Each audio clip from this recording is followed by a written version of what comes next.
Tori Petry here with your Road to the Draft coverage brought to you by Kroger, and I am joined by Trevor Sikkema, who is the senior NFL writer for the Draft Network. He's also the co-host of the Locked On NFL Draft podcast. Tampa Bay Trey, as you know him on Twitter. Trevor, thank you so much for joining me to talk a little bit of NFL Draft today. Tori, thank you so much for having me on. 'Tis the season. It's that time of year. I'm very excited to have draft weekend rolling up on us. I am too. We're getting ready, getting excited over here. Lions got that number 7 pick, which we will talk about in a second. But let's kind of talk about what's going on ahead of the Lions before we get to that. How big do you think that run on quarterbacks is going to be?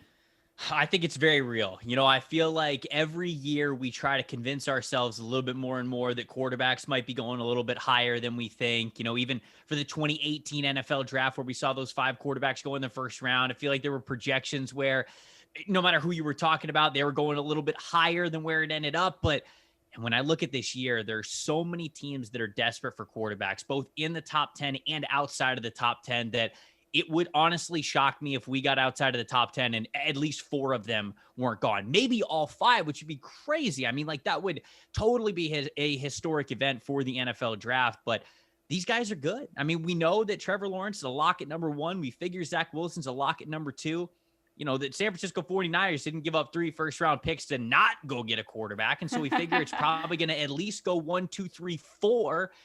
Then we have the Atlanta Falcons with that 4th pick. Are they going to go with the quarterback there? Could be a Trey Lance, could be a Mac Jones, a Justin Fields, who knows? But there is certainly reason to believe that there's a lot of quarterbacks that are going to go off the board, not just in the top 10, but before that 7th overall pick with the Lions. So depending on what they want, that could be great news. It could give them a lot of flexibility. It's just all what their outlook is.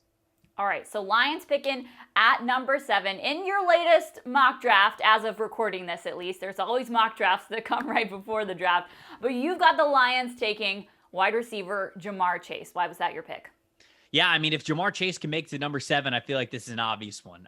The Lions went into this offseason, and the big need was wide receiver. There was only one guy who was under contract. Of course, they brought some guys back in free agency like we figured they would, but there wasn't a lot of certainty there. And even with Rashad Perriman, Tyrell Williams, and Quintez Cephas, the rest of that group, there's not a ton of certainty in the long term. There's not that dominant number 1 X, especially with Kenny Golladay no longer there. And so Ja'Marr Chase, he's widely considered by basically every team in the NFL the number 1 wide receiver to get this year. So if he can make it to number 7, I think that this is probably going to be their pick almost no matter what. I mean, you might be able to say Kyle Pitts if he makes it to 7, but I don't really think that he's making it to 7, although him and TJ Hockenson would be very fun together.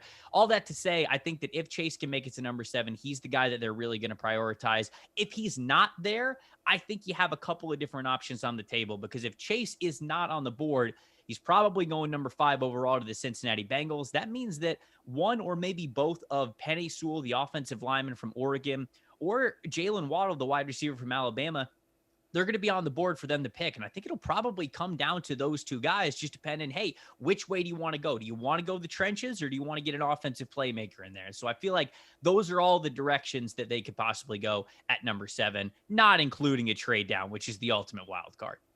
Yeah, I'm with you on Ja'Marr Chase, but Penei Sewell's an interesting option as well if he is there. If he's there, what kind of player would the Lions get if they took him?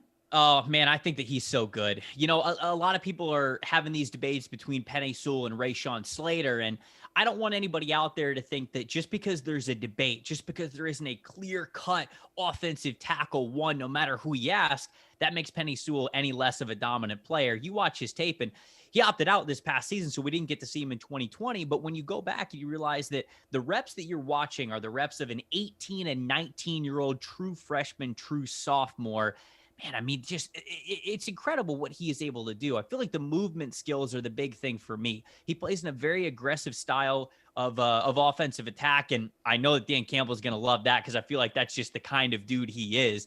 They're going to love getting those 2 bookend tackles if they can, with Taylor Decker on one side and Penei Sewell on the other. I know Decker's holding down the left side, and you wonder who's going to be the right tackle. Penei Sewell, he played left tackle at Oregon, but I don't think that it's out of the realm of imagination to think that he could step into right tackle right away and be a really good player for them. We've seen this so many times before as well. it's not just left tackle in the NFL anymore. A lot of people go like, oh, left tackles are the ones that make the more money. They go up against the best pass rushers. That's not the case. It's just not the case anymore. You've got great pass rushers that are going up against right tackles every single week. TJ Watt, Von Miller, some of the best in the business consistently go up against right tackles. So you better make sure that you've got two great ones. And if Penei Sewell's on the board for the Lions, that's the kind of player that they're getting. All right, so you're telling me that Sewell could get after some kneecaps if asked. Yeah. Yes, I do think that he has that capability. Yes. All right, I like it. Well, another thing that's in play is a potential trade down. If the Lions were able to pull that off, who are some names that we should keep an eye out for in the later end of the first round? Yeah, so it all depends how far you want to move back, right? But when you look at some both wide receiver and offensive tackle options for the Lions, that could be available round pick 12, round pick 15, sort of near the tail end of the top 20. So I feel like there's a lot of different areas that they could potentially trade down to. You know, one of the teams that we've heard, the Los Angeles Chargers, they might want to move up for one of the top offensive tackles in this class. New England Patriots might want to move up for a quarterback. Maybe even a team like the Washington football team or the Chicago Bears. I mean, like, these are all teams, of course, divisional foes and relationships will have to do with some of those teams. But when you look at the Lions at number 7, you'd love for there to be more quarterbacks on the board because, of course, quarterbacks demand a higher price, even when it comes to trading up. So if, let's say,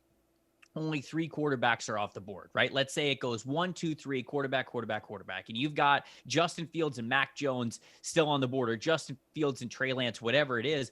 I feel like the Lions will definitely get some great offers to move back. It all just depends where they want to go. If they move back to 13, I feel like a guy like Christian Darrisaw could certainly be there. A wide receiver like Devontae Smith might still be on the board. 15, kind of the same range as well right there. You could throw in Rashad Bateman and Tevin Jenkins' name as well, and you keep those guys on the board, I think, for picks number 19 and 20. And so it's a pretty good situation here. I feel like the draft, no matter what, is lining up very well for the Lions, whether they're sticking at 7 and they want to make the biggest impact they can there, or if they want to get a couple of extra picks, not just this year, but also next year. I've heard that that's something that teams are really going to think about with a better, more normal draft process, hopefully coming up in 2022. I feel like teams are going to want to move back and get capital that come in later drafts as well. So all of that, I think, is on the board and could look good for the Detroit Lions.